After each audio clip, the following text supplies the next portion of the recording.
La créatine et les sports de combat, est-ce que c'est compatible ou pas? Imagine Philippe, il fait du jiu-jitsu brésilien et du MMA et il a une compétition dans 3 mois. C'est le genre de personne qui veut vraiment faire de son mieux pour être prêt pour la compétition et qui a tendance à manquer de confiance en lui. Philippe, généralement, entre ses révisions, lorsqu'il est dans sa chambre et qu'il travaille, parce qu'il est encore en études, il a 24 ans, eh bien, il cherche un petit peu sur Internet les meilleurs compléments, les meilleures stratégies pour être prêt pour un combat. Et ça fait plusieurs fois qu'il tombe justement sur la créatine parce que ça en parle beaucoup dans le domaine de la musculation, dans le domaine du powerlifting et il voit aussi quelques articles qui passent autour des sports de combat et de la créatine. Donc il se demande est-ce que ce supplément est fait pour moi ou pas. Philippe, il essaye déjà d'avoir les bases au niveau de l'alimentation pour que ce soit carré et pour que ce soit vraiment bien pour sa récupération et qu'il puisse justement être prêt d'un point de vue énergie dans 3 mois. Mais la créatine, il n'arrive pas à se déterminer parce que ça reste ici un supplément, ça a un certain coût. Et donc, il ne sait pas si 3 mois c'est suffisant, s'il commence maintenant pour obtenir des effets. Et il ne sait pas non plus si au final c'est peut-être une mauvaise idée de commencer dès maintenant. Déjà, la créatine, qu'est-ce que c'est et pourquoi ça peut être intéressant ou non pour les sports de combat? La créatine, il faut voir un petit peu comme un ingrédient de ton turbo. C'est-à-dire que tu vois, quand une voiture, il y a certains turbos, en fait, quand la voiture elle démarre, directement, elle va avoir plus de vitesse pendant quelques secondes et comme ça va la permettre en fait de partir plus vite et notamment de gagner la course. Et bien au final, dans ton corps, il y a un peu un système similaire et c'est ce qu'on appelle la phosphocréatine. La phosphocréatine, c'est un composant qui est justement composé de deux ingrédients différents, notamment la créatine et aussi le phosphore. Le phosphore, globalement, t'en as plein, mais la créatine, t'en as aussi dans les muscles, mais tu n'en as pas forcément énormément. Et donc, ce qui limite ta quantité de turbo que tu vas avoir dans ta voiture, eh bien, ça va être la créatine. Autrement dit, prendre de la créatine va t'aider à augmenter la quantité de turbo que tu as. Mais la question, eh bien, c'est est-ce que ce turbo est intéressant ou pas en boxe? Parce que ce turbo est très spécifique. Ce turbo, comme je l'ai dit, eh bien, c'est au début de la course. C'est-à-dire que c'est au tout début de l'effort qu'il va avoir effet. Et au bout de 5, 6, 7 secondes, après cela, eh bien, le turbo est déjà terminé. Autrement dit, eh bien, par exemple, en powerlifting, souvent les athlètes prennent de la créatine parce que cette phosphocréatine, ce turbo, va agir durant les premières secondes d'un gros effort et d'un effort qui est intense. Autrement dit, où tu mets vraiment le plein gaz sur la voiture au démarrage. Par exemple, quelqu'un qui fait du soulevé de terre et qui a une énorme barre à soulever, eh bien, il va devoir utiliser énormément de force d'un coup, mais pendant vraiment que quelques secondes. Et c'est ici que le turbo va être pertinent. Mais du coup, la question, eh bien, c'est est-ce que ce turbo-là, on peut quand même l'utiliser et en avoir des bénéfices au niveau des sports de combat? Eh bien, la réponse est peut-être et ça dépend de plusieurs choses. Déjà, première chose, ça dépend de ton style de combat parce que chacun a son style de combat et il y a des personnes, on va dire, qui sont plus explosives que d'autres qui sont plus sur terre à terre en quelque sorte et qui sont moins à se balancer dans tous les sens. Évidemment, les déplacements sont importants en boxe et en autres sports de combat,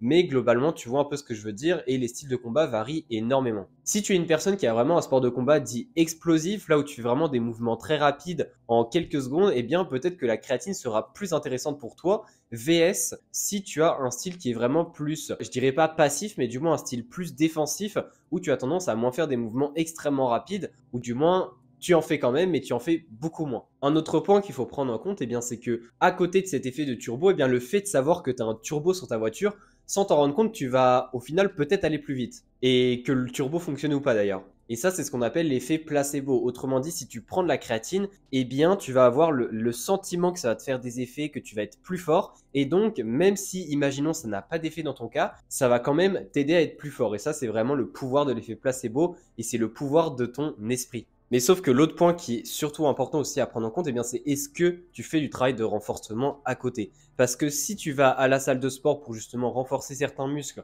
pour devenir plus en béton, on va dire, et vraiment être renforcé musculairement pour tes combats d'un point de vue plus spécifique, d'un point de vue plus général également, avec la musculation et j'en passe, et bien là, la créatine est très pertinente. Parce que la créatine, ça va t'aider à avoir plus de force, plus de turbo durant certains mouvements qui vont vraiment demander de la force et de l'explosivité. Et ça, à la salle, dans tous les cas, c'est intéressant. Et du coup, le fait d'avoir plus de turbo et donc plus de performance durant ces moments-là, eh bien, ça va faire accélérer ta récupération dans ce domaine-là, ce qui veut dire que ça va accélérer au final ton gain de force, ton gain de musculature et j'en passe que tu gagnes par rapport à ces séances de salle. Et ça, évidemment que c'est important pour la boxe ou pour ton sport de combat parce qu'on cherche tout le temps à être plus développé musculairement et également avoir plus de force, même si c'est directement pas applicable dans la boxe. Donc je pense que tu vois un petit peu mon avis par rapport à ces 3 avis, mais globalement, moi, je conseille de prendre de la créatine si tu as les moyens et si évidemment, eh bien, tu penses que ça peut t'aider. Encore une fois, tu ne perds rien à prendre de la créatine et Philippe ne perd non plus rien à prendre de la créatine. Et ce qui est bien, eh bien, c'est que la meilleure forme de créatine, qui est la créatine monohydrate, eh bien, c'est la créatine la moins chère et c'est pourtant la plus efficace. Avant de te parler de comment te doser au niveau de ta créatine pour vraiment avoir des effets un maximum et également quand la prendre dans ta journée, eh bien, je vais quand même faire un petit disclaimer par rapport à Philippe notamment et aussi par rapport à toi où je pense que tu seras confronté à ce scénario. C'est que dans le cadre d'une compétition, eh bien, la créatine, il faut faire extrêmement attention. Puisque la créatine, quand tu vas commencer à prendre de la créatine via différents mécanismes, eh bien, la créatine, en fait, cet ingrédient de ton turbo, il faut savoir qu'il a un peu un effet aimant avec l'eau de ton corps. Et du coup, ça veut dire que quand tu prends de la créatine en supplémentation, généralement, chez la grande majorité des personnes, la première semaine, voire la deuxième semaine de supplémentation, eh bien, tu vas faire ce qu'on appelle de la rétention d'eau. Cette rétention d'eau ne pose aucun problème, mais le souci, au final, c'est que tu vas prendre notamment 1 kg, voire même un petit peu plus chez certaines personnes. Et ça, eh bien, si tu commences à te supplémenter autour d'une compétition, c'est extrêmement risqué parce que, encore une fois, tu as ta pesée. Et donc, ce n'est pas du tout le moment d'augmenter ton poids en augmentant tout simplement ta rétention d'eau, puisque généralement, on cherche plutôt à faire l'inverse juste avant de faire ta pesée pour que tu sois dans ta catégorie optimale. Donc, dans le cas de Philippe, eh bien, ce que je lui conseille, c'est que vu qu'il a encore 3 mois, il peut, s'il veut, se supplémenter en créatine pendant 1 mois, voire 1 mois et demi. Mais ce que je conseille généralement, eh bien, c'est que 4 à 5 semaines avant la compétition, eh bien, il doit arrêter la créatine, puisque c'est à peu près le temps qu'il faut pour que cet ingrédient parte de ton corps, ou du moins l'excès de cet ingrédient que tu as apporté avec ta supplémentation parte de ton corps. Il lui faut environ 4 à 5 semaines. Et du coup, ça veut dire qu'après 4 à 5 semaines, tu n'as plus de rétention d'eau par rapport à la créatine et au moins là, ta pesée sera safe et tu n'as pas de risque d'avoir trop de poids par rapport à ce qui était prévu. Mais autrement, le protocole pour que Philippe il puisse bien se supplémenter en créatine, eh bien c'est très simple. Il doit prendre 0,03 g par kilo par jour de créatine grand minimum. Même si je conseille globalement d'être à 3 grammes par jour minimum de créatine. Et ça, tu le fais pendant 4 semaines.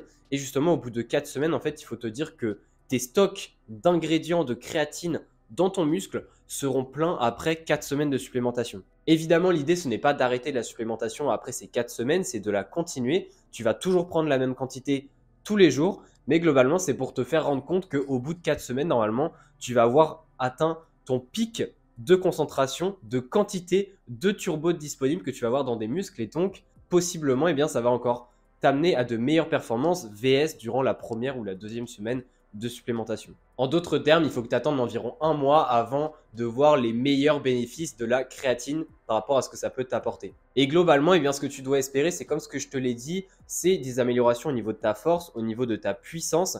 Et même si je t'ai parlé notamment des séances de musculation où c'est très intéressant et dans tous les cas ça marche, eh bien pour les sports de combat, il y a de fortes chances que ça t'aide aussi et d'autant plus si tu as un style de combat qui est quand même assez explosif. Mais dans le cas où tu as un style un peu plus défensif, il y aura quand même des bénéfices parce qu'il y a forcément des mouvements durant tes combats, durant tes phases d'attaque où tu as besoin de puissance, de vitesse et de force. Et là, la créatine pourra faire son effet. Donc c'est très intéressant. Si en tout cas tu es un boxeur ou même un combattant qui est plutôt du genre à être stressé avant tes compétitions, avant tes combats, eh bien je t'invite à cliquer sur la vidéo qui est juste ici pour en savoir plus sur le nutriment anti-stress que j'ai parlé et que tu dois probablement prendre.